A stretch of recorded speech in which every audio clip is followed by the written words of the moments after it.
You said that the message was clear going into the game and they didn't carry it out. When that's the case, when you go into the next game, do you say the message again or do you say it a different way or how do you deal with that? Well, that's my job. We have to approach so many games that the message which I'm talking about is the simple, basic one, which is running and sprinting and doing the real basics in football. So really, that's nothing new today. I'll say that today. I'll say it before Aston Villa. I'll say it before every game. Sometimes you feel like you need to be more vocal on the point, and I was today because I understood the nature of this game and it was a dangerous game. And obviously, the players didn't take that on board into the first half. The second half, we did, and you saw the difference. You know, one team had real energy and a lot of control, but by then it was too late. But how do you make it different next time? But the players have to make it different on the pitch. So, the message is clear. I'll go over it again if you want and say that the basics of football are to run and to sprint, and the players have to do it on the pitch. Let's go to Andy Dillon.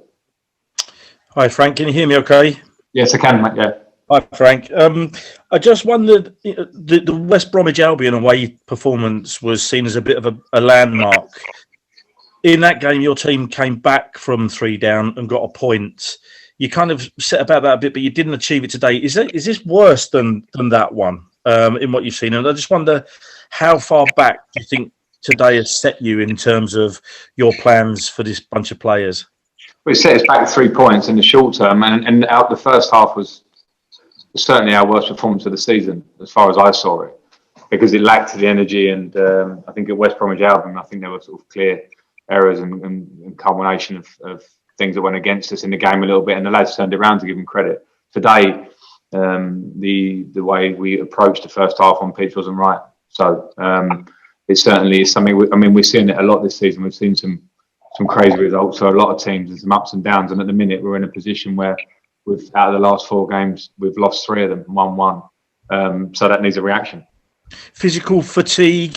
I mean, you're all roughly in the same boat, I guess. The top clubs of Europe, maybe not. You've got the hangover maybe from the Champions League, but is physical fatigue any sort of excuse for that today?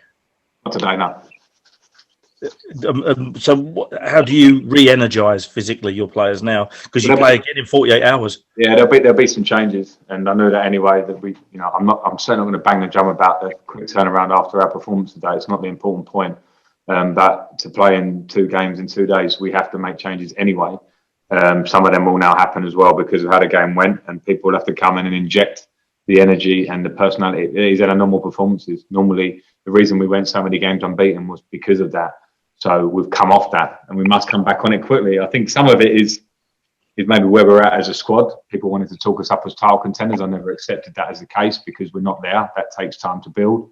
And days like today are ones that we certainly have to learn a very big lesson from, everybody, myself included, because when I see that in the first half, I don't like it. So it can't happen. I just wondered, personality is not something your teams lack. They might lack other things, but not character and personality, or do they? Do you think? And is that a big underlying problem you've got to address? Today they did, and today they did, and the players know that. The first half we lacked it. The second half we didn't, to be fair, and there'll be some players that will come out with credit for the performances in the second half.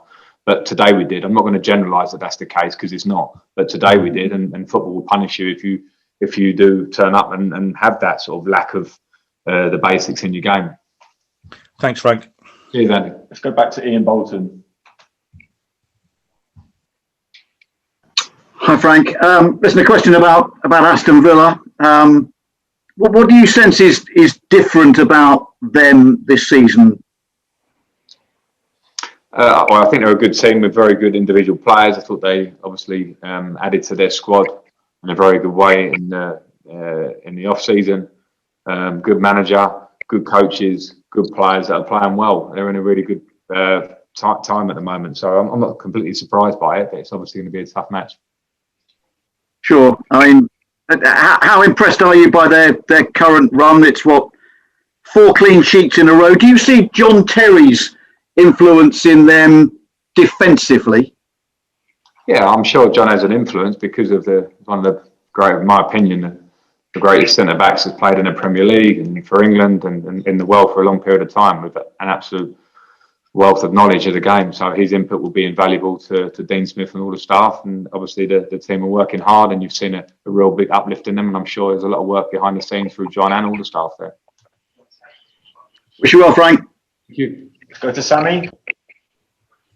Hi, Frank. Can I just ask? This is the first difficult run you've been on, obviously, this season. You're obviously learning. You always say you learn about your players every day, but do you necessarily learn more about your players in these next 2 or 3 games where you're trying to dig yourself out of a little bit of a rut? Yeah, I think you certainly do. The players, I'll learn about the players have to learn about themselves. Some of them are young, some of them are new to the Premier League, and these tough times are things that we will have to go through. I don't think the season was ever going to be a plain sailing and a winning every week. We got confident when we got into a position where we were not losing games, winning a lot of games. Things are pretty easy at that point. When you lose a couple of games, they become much tougher, and you have to. The only way out of it is to fight and to work hard. So that's what I will be instilling in the players, that idea, because it's the only way that you get out of what is a difficult little period for us. But at the same time, when we look at ourselves in the table, we're still close to the top end of the table, when I thought there's a big uplift of improvement coming because of the youth in our team and the freshness in terms of players that have come in. So I expect that, but we have to work for it. Are the answers to getting out of that rut, are they the same answers that you found when you went on that long unbeaten run, or you have to play a slightly different game? Well, I think when we changed the system before, it certainly helped us to get an uplift, because we're not feeling as fluid as we like to be, and it's my job then to look at it and feel if we can be better, and I think it helped. But obviously the players are the ones, as much as the players were not good today in the first half, they were very good for a long period and improving in that unbeaten run. So it's a case of staying strong mentally and just bringing back the good basics to get you on that run, because we have a talented squad. There's a lot of uplift in it, but you have to keep hitting the basics day in, day out. And you know, the few defeats we've had recently are because we dropped off. The players have dropped off a level. It's my job to pick it back up. Thanks, Frank. Okay, let's finish with James Robson. Hi, Frank. Can I just ask what you'll do now between this game and Tuesday? Do you plan to see the players, or is it you leave them alone now until Tuesday? No. We're in tomorrow normally, so we'll have to prepare for the game as we always would. But it'll obviously be a lot of recovery for players that have played minutes.